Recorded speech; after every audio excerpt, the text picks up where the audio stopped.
Hey everyone, my name is Christian. Welcome to AC55 IoT at Home with Minew and Azure IoT. In the second tutorial, we'll be setting up storage, analytics, and visualizations.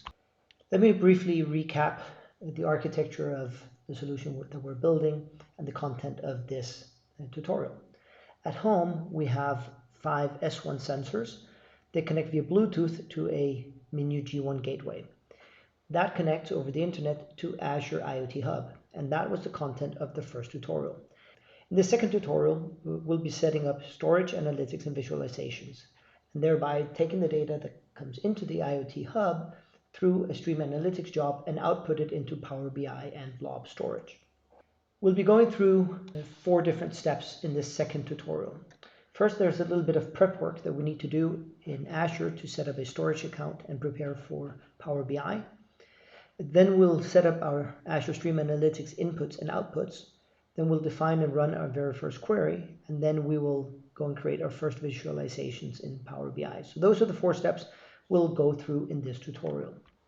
Where we left off in the first tutorial was just after we succeeded in setting up the IoT Hub and getting data into it. But we haven't made any storage accounts. So the first thing we'll want to do is to create a storage account. Click Create. We'll make sure that it's within our free trial subscription. Select the appropriate resource group. This is for AC55. We'll give it a name. We'll call it AC55.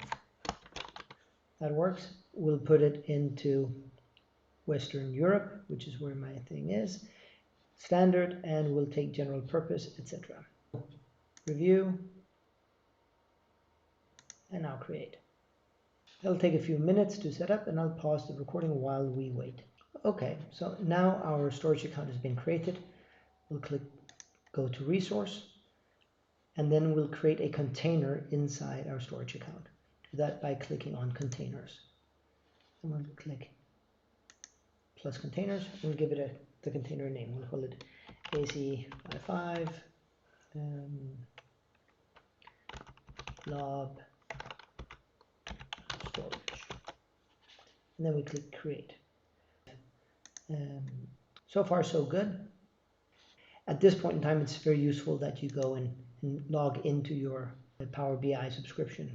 Doing that now helps us in a subsequent step. We'll go back into Azure. We click on Home, and now we need to go and add another resource, which is a Stream Analytics Job. So we'll click right here, Stream Analytics Job, and we start with Create.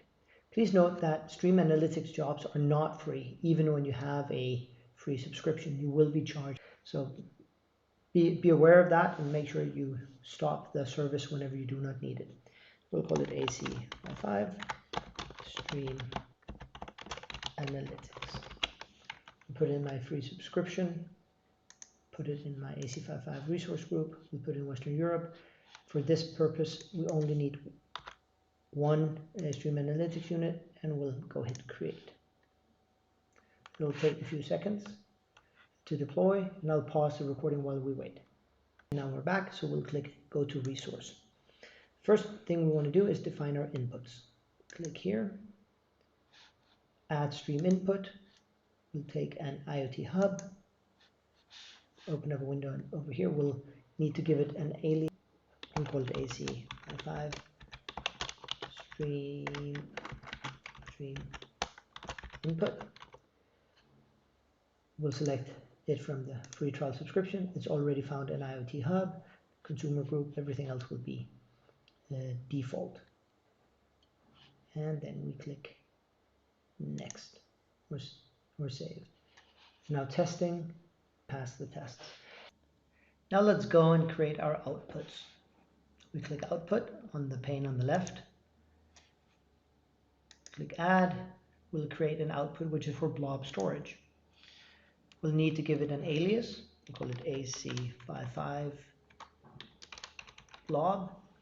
We'll put it in our free trial subscription. We'll put it in the storage account that we created earlier. We'll put it in the container AC55 blob storage that we created earlier. The authentication method will change to connection string.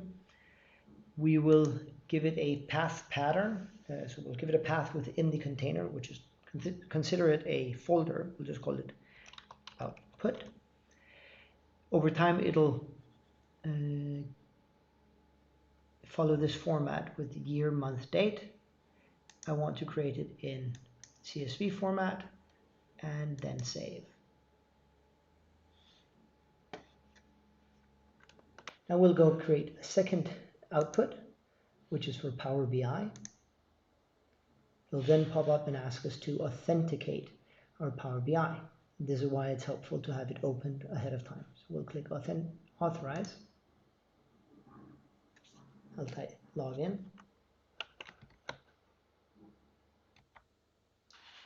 And we should now be logged into and authenticated within PowerBI. So we'll give it an output. We'll call it AC55 PowerBI output. Dataset name, we'll call it AC55 PowerBI output. I'll give it the name 2, just in case there should be another one that from earlier trials stored in the account. The table name, I'll give it exactly the same. And then we hit save. It's now testing. Now we'll go in and create our first query. Now, a few interesting things here. It lists here the predefined inputs and outputs. And whenever this little icon here on the left of it is aligned with your inputs and outputs, it shows that you're using it. So for now, we'll take our input. So we'll select everything from our input, just right here, AC55-stream input. And the second we completed that sentence, the icon moved up. So now I'm using this input. And then we'll put it in, the first one, we'll put it into Blob Storage, AC55/blob. And now we see that little icon moving up to blobs, to the blob output. This SQL query takes everything that comes in, puts it into Blob Storage from our inputs. Now, so far so good. However, this only stores the data into Blob Storage. This doesn't send it to PowerBI. So we copy paste the exact same SQL, but we instead change this little section to PowerBI output. And you'll see now it's added that little symbol here. So it means that we're now using both of our defined outputs. Save the query. We can test it. And now we'll get data coming through, being shown. Fantastic. So this seems to work. And we'll go back to the overview pane and start the job. This takes about 1 minute or so for the Stream Analytics jobs to start up. So I'll pause the video while it boots up. And now we're back. So the Stream Analytics job has started, and you can now see under overview that it's running. Excellent. Now let's go and check in our Blob Storage whether the data is being transferred and stored there. So we'll click Home, find our storage account. We'll go to the containers, find Blob Storage, go into Output, and here we have the first CSV file. We click on it and then go to Edit. We can actually see the data coming through here. Fantastic. And as of right now, I have 289 rows. If I hit refresh, I now have 313 rows. Hit refresh again. I have 325 rows. So the data is coming in and being stored as we want it in a CSV file. Excellent. Now let's go and have a look at PowerBI, what's happening there. So I'll move across to the other tab where I logged in previously, to PowerBI, and while we're waiting, it actually pushed through this Power BI output too. So this is the data that we just set up. And there's one interesting little thing I'd just love to show you here. If you click on the three dots and then click on API info, it actually gives you a view of the data model in JSON dashboard. So we'll click new dashboard, AC55 new dash. And the first thing I want to do just to make sure that we can see some data is click on new, add tile, custom streaming data, next. We have this one, this is Power BI output 2, which is what we just created. For this purpose, I just want a card, and I want a value, and I want the temperature, and I want it with 1 decimal, 2 decimals, and I'll just say temperature Celsius. Well, here we have it. We now have our data coming through from IoT Hub, through Stream Analytics, then into Blob Storage and into Power BI. One of the things that you'll notice in a second is that this number jumps too much for it to be logically from the same sensor and the same thermostat, which is indeed the case. It comes from different thermostats because we haven't filtered it. So all the data comes in, and it just happens to be the one that's on top of that particular message that it shows here. So let's go back into Microsoft Azure in the Stream Analytics job and configure that. And the first thing we want to do is hit stop. Yes. We're unable to edit these queries while the Streaming Analytics job is running. So it's important that you actually stop it before you edit it. We'll hit edit query. And we'll insert a new reader query that selects out of the raw data all the stuff that we want to store. I've prepared that. I'll just, in a little notepad, I'll take all of these, copy, and then replace all the stuff that we had. Now what we're doing here is we're creating a reader query or a pre-query in SQL that the subsequent queries will then use. Instead of taking all the fields that we have available to us coming off of the sensors, we'll only take the MAC address, we'll give it a system timestamp, which is right now, we'll then round the temperature of we'll take the average temperature of all the fields that come in, round it to 2 decimals, and we'll give it a new name, which is, you do that by writing as, and I'll give it the name average temperature. I do the same for the humidity. I take those variables from my Stream Analytics input and I group them by the MAC address, and I make a tumbling window. Tumbling windows are just windows in time defined of exactly 30 seconds, and all the data that comes off the sensors for every single MAC address within those 30 seconds are then averaged and rounded and give me one average temperature or average humidity. So with this statement that starts with reader query as, and then the definition, I've created that pre-query. The subsequent 2 queries do exactly the same as we had before. It basically writes it into Blob Storage. So select everything from the reader query and put it into Blob Storage. And here I do the same. Select everything from my reader query and put it into Power BI. So we'll save and we'll give it a test. Now we can see that instead of giving us a long list of data as it did before, we only get 4 variables now. We get the MAC address, and each one of these are unique. We get a timestamp, and then we get the average temperature and the average humidity. So this actually works the way we wanted it to. So we'll go back to our Stream Analytics job and click Start. Start now. It'll take about a minute or so to start up, and I'll pick up the video again when we know it's running. Okay, so we're back. Our Stream Analytics job is now running. Let's test it and see what the outcome is over on our storage account. Home, storage, hit in containers, Blob Storage output. Now I have two files, one starting just around now, which is when we resume the Blob Analytics job. We'll hit edit, and we can see that unlike the previous file, this only has the 4 columns that we want. But let's move across to Power BI and see what's happening there. We're back, and now if I click in on API info, I can see that the data structure has changed. I now only have my 4 variables in the JSON file coming across from the Stream Analytics jobs, and this is just what I wanted. Great.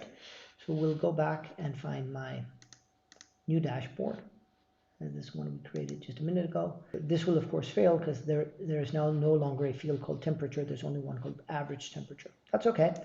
We'll click here, delete that tile, hit on edit, add tile, take custom streaming data, next, take my output 2. In this case, I suggest we take a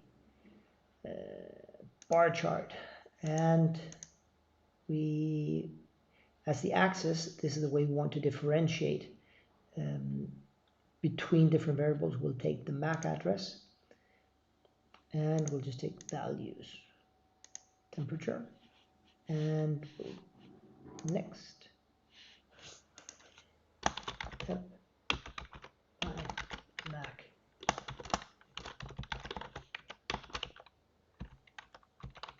The reason I say by MAC, that's because it's technically by different MAC addresses, but each of my 5 sensors are in different rooms. We'll come back and help ourselves a little bit here later. Apply. And now we actually have live streaming data of the temperature. All right, let's add one more tile. This time I'd like to add a line chart with our data. So I select the same source. So before, in the visualization type, I select line chart. Along the axes, I take timestamp. Along the legend, which is the grouping, I take our MAC address. For value, I select our average humidity, and I wanted to show the values for the last, let's say, 60 minutes.